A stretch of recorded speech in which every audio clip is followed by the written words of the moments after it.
It was quite a post on X from Alina Habba, the interim U.S. attorney for New Jersey. She wrote on her X account that Congresswoman LaMonica McIver had been charged for assaulting, impeding, and interfering with law enforcement when she visited the detention center.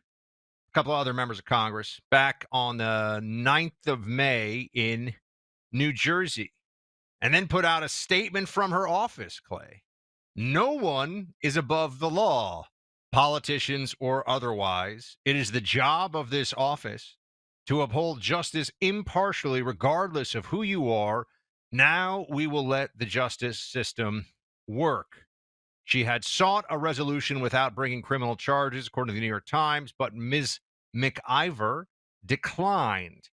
She says now, this is Congresswoman McIver, that the ICE agents created an unnecessary and unsafe confrontation. These charges are entirely political, of course. We knew she was going to say that. But you can see body camera footage released by the Department of Homeland Security shows Representative McIver getting into it, Clay, tussling with members of Immigration and Customs Enforcement. One might even say, Clay, perhaps obstructing an official proceeding or official law enforcement activity, something that all the cops listening know. Yeah, if they're trying to make an arrest and you're like, no, that's my buddy, and you hip check the cop so that he can't actually put the cuffs on, you're going away too. That's not okay. Now there's a lot going on here, Clay, right? There's the law and order angle of this, the no one is above the law, which Democrats certainly are familiar with as a phrase because they used to say it with such frequency to justify their absurd prosecutions. 4 of them, 1 year, never been convicted or charged with a crime in his entire life. Almost 80 years Trump goes without ever committing a crime. And then 4 in 1 year that also happened to be the same year he's running for re-election to be president. Gee, what a coincidence, almost like finding out Biden's cancer after the election that they had to know about before. Quite a coincidence. But for me, they created this environment, and I'm happy. We can talk about the immigration piece of this too, Clay. Like, really, they're willing to physically throw their bodies in front of ICE agents to stop deportations from happening. Members of Congress, people that write the laws, or at least pretend to write the laws.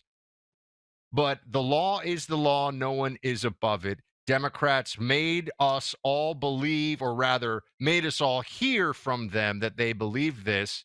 And now they have to live with it. And I don't think they're going to like the consequences because the Trump administration has decided, you know what?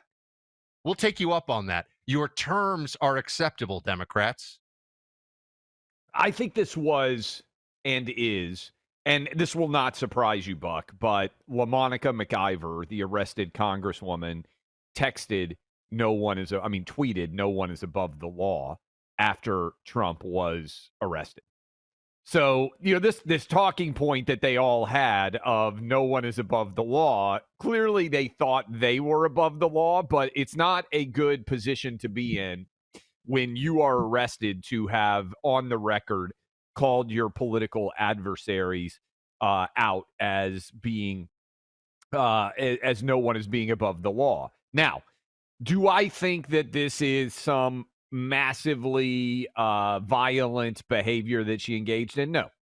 But I do think that there are countless people who were involved in January 6th that engaged in less than what she did on that day, that were charged with crimes, that were hunted down by the FBI, that had to plead guilty to minor misdemeanors and received massive punishment as a result. So if you put it in that context, what is good for the goose is good for the gander, which is probably a phrase that I've never used before in the history of radio, but seems apropos here. And I think what it represents is there have been a lot of you, and I am among them, and Buck is among them, that said the only real way we can end lawfare in this country, one, Trump winning, I think, showed Democrats that their idea of putting him in prison for the rest of his life and bankrupting him and trying to use the full apparatus of the Department of Justice against him, as well as other state governments in Georgia and New York, was not a way that was going to be politically beneficial to them. And I think the results of the 2024 election were wildly important for that reason. But the second part of this is they have to feel the danger themselves of lawfare redounding at them as the paying the consequences here. And I'm curious how aggressively the Democrat Party will come out and defend her, because I will say this, Buck. Remember the judge in Milwaukee that they were saying, oh, like this is an unprecedented act. And then people looked into it, and then a grand jury in Milwaukee indicted her. That story's kind of vanished. They tried to make a lot of hay of that. I don't think that the average person, because it's on video, is going to watch this and say, hey, you know what? This woman seems like she's being treated unfairly. You know who's not going to all of a sudden cry big tears for the situation? Tom Homan. I think we could just call it, I think if he had a nickname, like if this was professional wrestling, it would be the Enforcer, because I think he is the enforcer of immigration law. Here he is saying that she broke the law. This is cut 10, and she's going to be held to account. You can push back against President Trump's immigration agenda.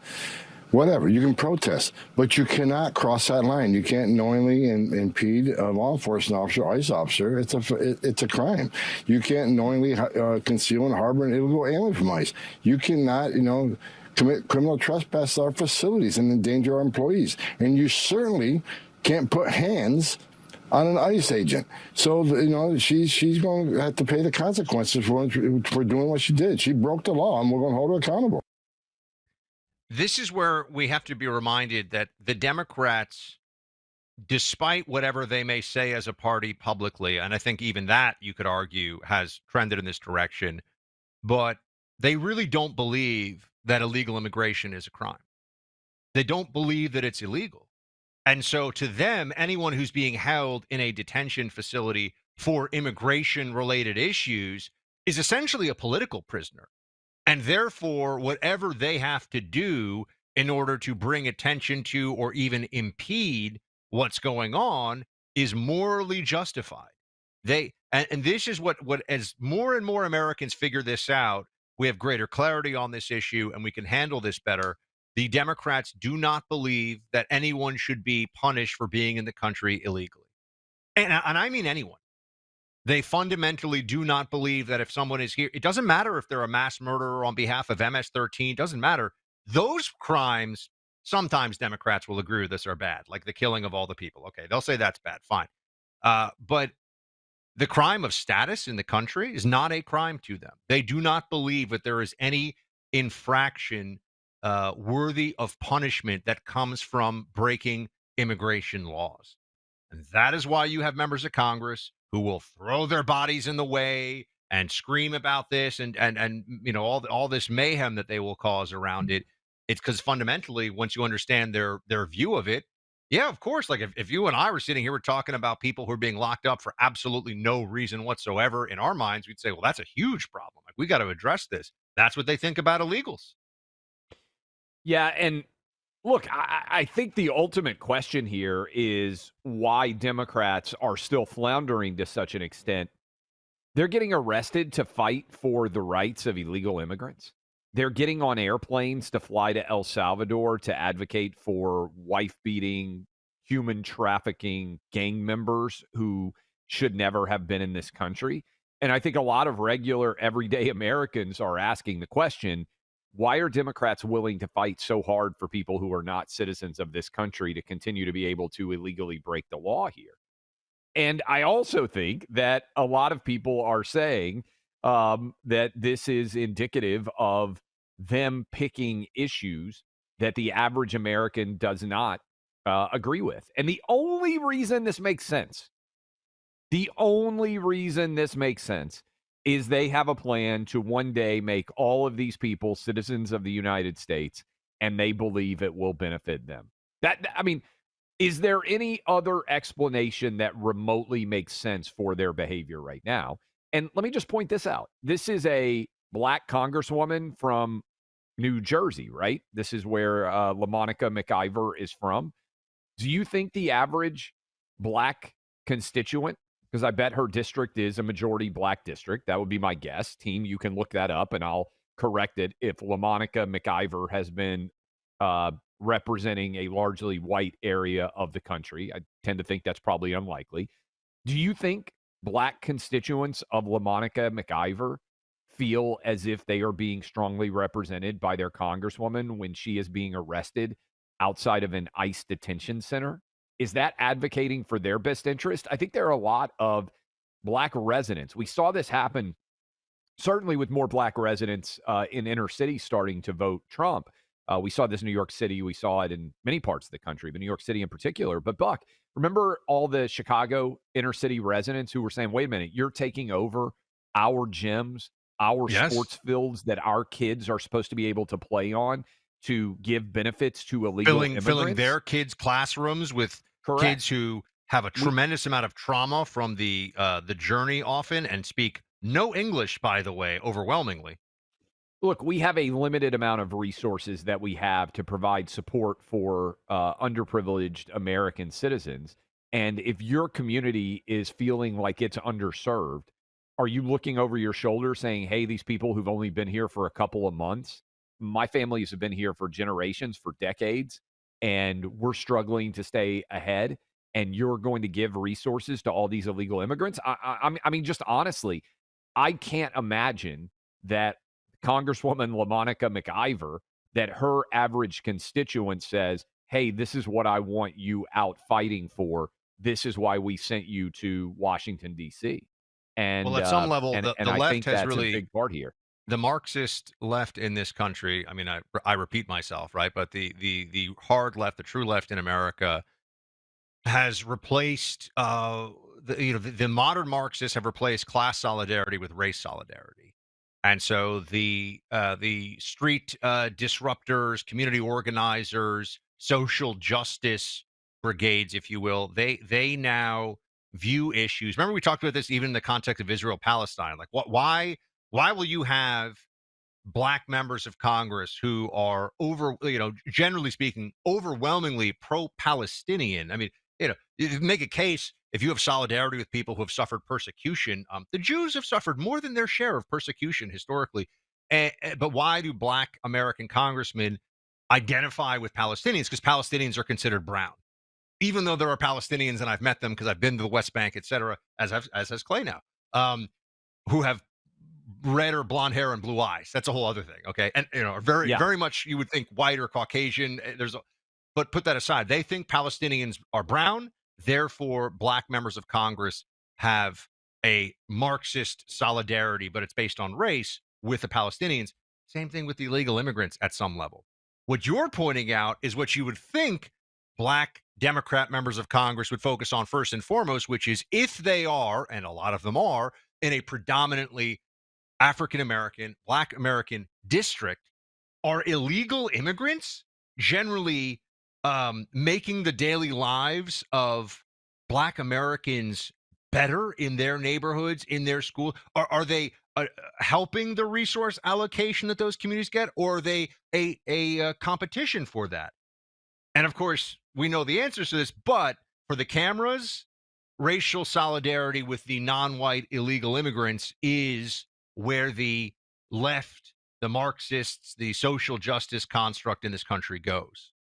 Here's the breakdown, by the way. 48.5% black district, 21.4% Hispanic, 18.8% white. So just shy of a majority black district, but a massive, substantial overall number of the population is black.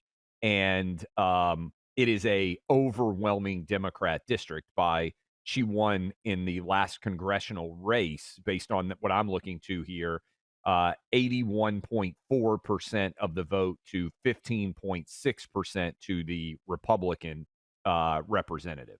So, I mean, again, we're talking about, in my opinion, someone who is not representing remotely the majority of the citizens of her district. And I would think that would not be favorably received. Maybe some of you are out there listening to us right now in that New Jersey 10 congressional district and want to weigh in on whether you think she is representing you well, 800 282 2882. Yeah, definitely give us a call.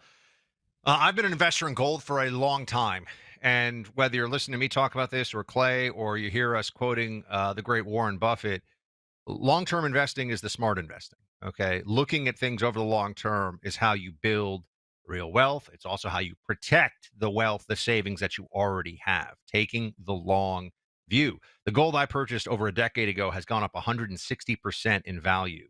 So it's something you should really consider. Just look at the track record.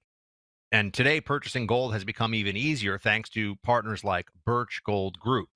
It's important to do given a lot of external factors. Look, we're talking about the debt here. I love the Trump big, beautiful bill. There's big, beautiful stuff in it, but it is not tackling the national debt. We still have this problem. There's going to be higher payments made on the interest on our debt. That's going to crowd out private investment. We got structural long-term problems. Now, I'm not trying to get you all riled up. I just want everyone to be aware that there are things you can do now that are smart for your future. And that's where gold comes in. I'm a gold holder personally. So I'm telling you to do something that I myself already do. Birch Gold Group is who I trust. You know, in the past 12 months, the value of gold has increased by 40%. And central banks are still buying gold in record quantities around the world, which keeps that demand high. You can also easily convert an existing IRA or 401k that you already have into a tax sheltered IRA in physical gold, or you can buy some for the home safe like I do. Just text my name, Buck, to 989898. Birch Gold will send you a free info kit on gold. There's no obligation, only useful information. Birch Gold has an A-plus rating with the Better Business Bureau and tens of thousands of happy customers, including me. Text the name Buck to 989898 or go online to birchgold.com/Buck.